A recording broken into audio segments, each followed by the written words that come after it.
guys, this is in Saudi Arabia. Now, this water just started springing forth out of the middle of the desert. This desert was considered the most driest desert. It was miles and miles of dry desert, uninhabited. And literally out of nowhere, water started springing up from the ground, fulfilling the prophecy spoken in Isaiah about God saying, I'm going to do a new thing. I'm going to spring forth rivers out of the desert. Now remember, Saudi Arabia is the home to Islam. Mecca is in Saudi Arabia, and that is what they consider their holiest temple. There is so much here, you guys. It reminds me of when Moses struck the rock, and that is what fed the Israelites. That is what gave them something to drink to make it through the wilderness. I believe everything we are seeing here is happening in the spiritual realm as well. Now look at Saudi Arabia. This was a place that was completely deserted. It had no lush land, no pastures, no rivers, and look at it. It is green. It is being inhabited by animals now. There are rivers that literally came out of nowhere. There was nothing man-made for miles and miles and miles, literally untouched by man. And this is just showing the power that God has to bring forth the living water out of nothing, out of the dryness, out of the dry bones. Like and share this video so that it can help wake somebody else up. Hallelujah. Christians continue to do damage to their own Bible and their own Bible prophecies. First thing, let me correct something.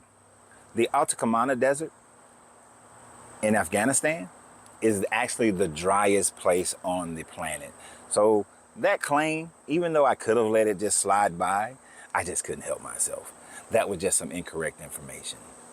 Now, let's get to this part about this fulfilling the prophecies of Isaiah, I believe it was 43, verse 19, where this God is going to do a new thing and cause the desert to bloom.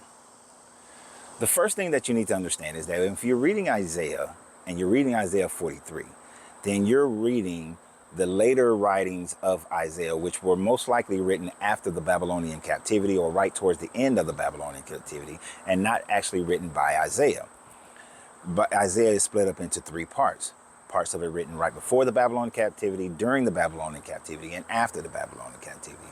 This is why most scholars agree that Isaiah, the prophet himself, did not write the fullness of the book of Isaiah, but these are pseudepigraphal, where other writers are writing in the name of this so-called prophet, this person mentioned in the Bible.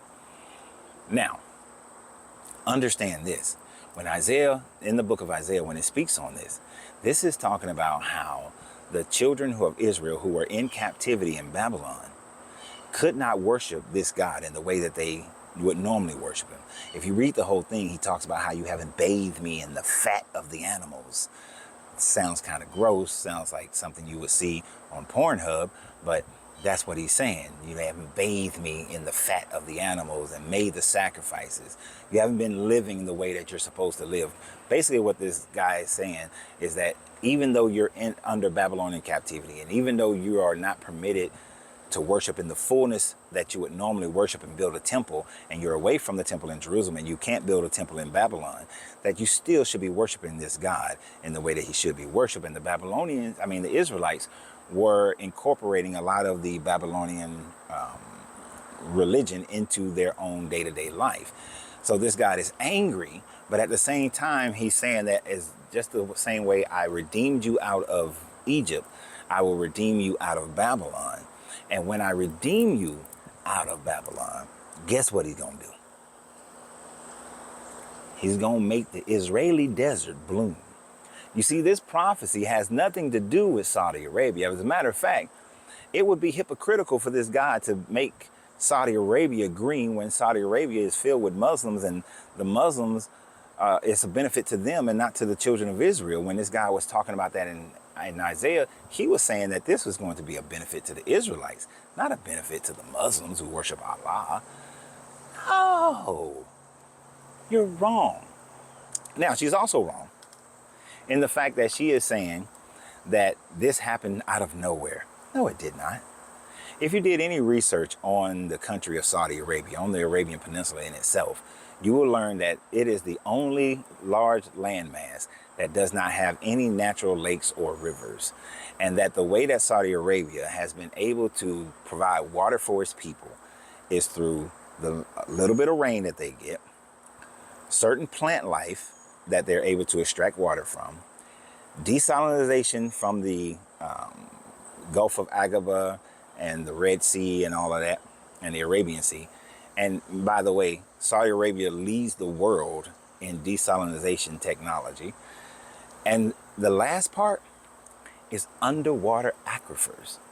Saudi Arabia is known for creating, well, not creating, but for finding and utilizing underwater aquifers to provide water for their people. And they are also in a massive project of greening the desert, as they say.